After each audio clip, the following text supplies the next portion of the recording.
This is SevereMMA, and we're alongside Welsh UFC bantamweight and soon to be top 10. Hopefully. Brett Johns. Aljamain Sterling, man, this has got to be the fight that dreams are made of. Yeah, of course. You know, it's the toughest test to date by a long shot. You know, and personally, I think it's the right time as well. You know, he's coming off that knockout loss to Maurice. I think, you know, he's going to be hungry. I don't want to fight the worst Aljamain Sterling. I want to fight the best Aljamain Sterling. And I think after that loss, he's going to come back hungry. First time he's been stopped in his career, and he's just going to come back with a bit of fire in him. I'm really excited for that, you know.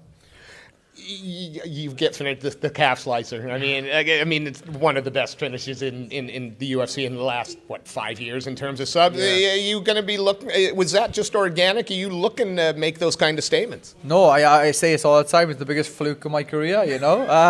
No, I've been working on different variations like that. You know, I'm a more complete fighter. You know, from the days of fighting for this promotion, Cage Warriors. You know. I've changed as a fighter now. I'm a bit more all-round, and I'm looking forward to showing that on the night. You know, I think Aljamain is weaker in some areas. You know, I think people think he's strong there, but I'm certain he's not as strong as me in them areas. You know, he's an amazing mixed martial artist, but I think, you know, this is the time that, you know, I have to invade this bantamweight division, and it starts off with Aljamain Sterling on the 21st of April.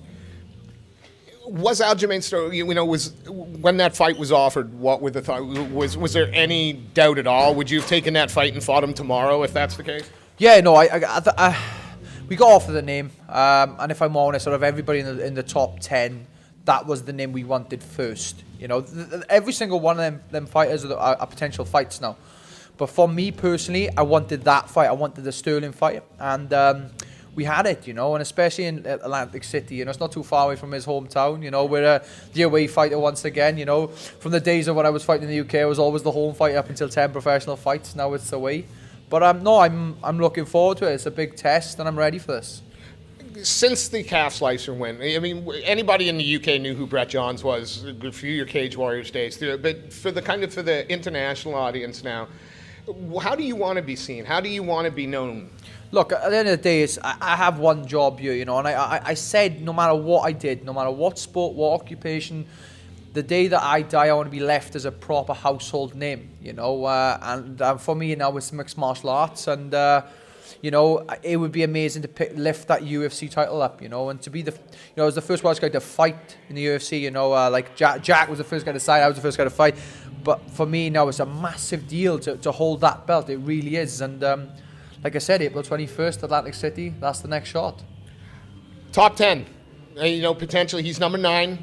That you beat him, the math makes, you have to be 10 or...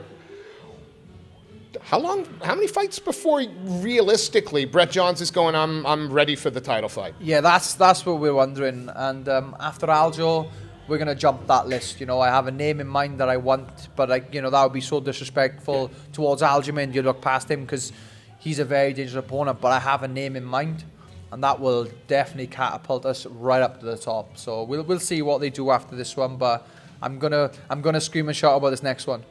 Last question, we'll let you go. On April 21st, what does a perfect performance for Brett Johns look like? How do you see this going if it was perfect? My perfect performance for me is just showing the world something different, you know, to the old Brett Johns. I don't want to show him the old Brett Johns. I want to show him the new Brett Johns. And a perfect performance for me would be to show a new part of my game, which I have been working for a very long time, but only now starting to pull it off, you know. And hopefully April 21st, you'll get to see that. And it's on the main card. Probably should be the main event, shouldn't it? Yeah, I think main event was called a few days ago. It's Edson Barboza versus Kevin Lee. Well, you can play second fiddle to that just once. Yeah. I think I don't fancy taking a leg kick from Barboza, you know. So I'll be happy with the main card slot, you know. And it's a big fight for the bantamweight division. I know April is a little while away, and I know you said you've got somebody in mind, but how quickly after April would you like to say, you know, are you looking for a 3-month break and then back straight in, or? It totally depends on how I feel in the fight, you know, and I mean that with, you know, for example, after I wanted a straight turnaround after Morales fight, I broke my nose, you know, I did a lot of things, I had to take some time off, I went on holidays, so it depends on the fight really, but if we're fit and healthy, put me back in there straight away, the week after. As long as we don't have to cut the bantamweight, I'm okay with that then. Brett, it is always a pleasure catching up with you, and hopefully we'll get another chat with you before you go out. Definitely. Brett Johns, bantamweight prospect, UFC, going to make some noise in the top 10, April 21st at UFC Atlantic City. Thank you ever so much. Thank you very much. Thank you.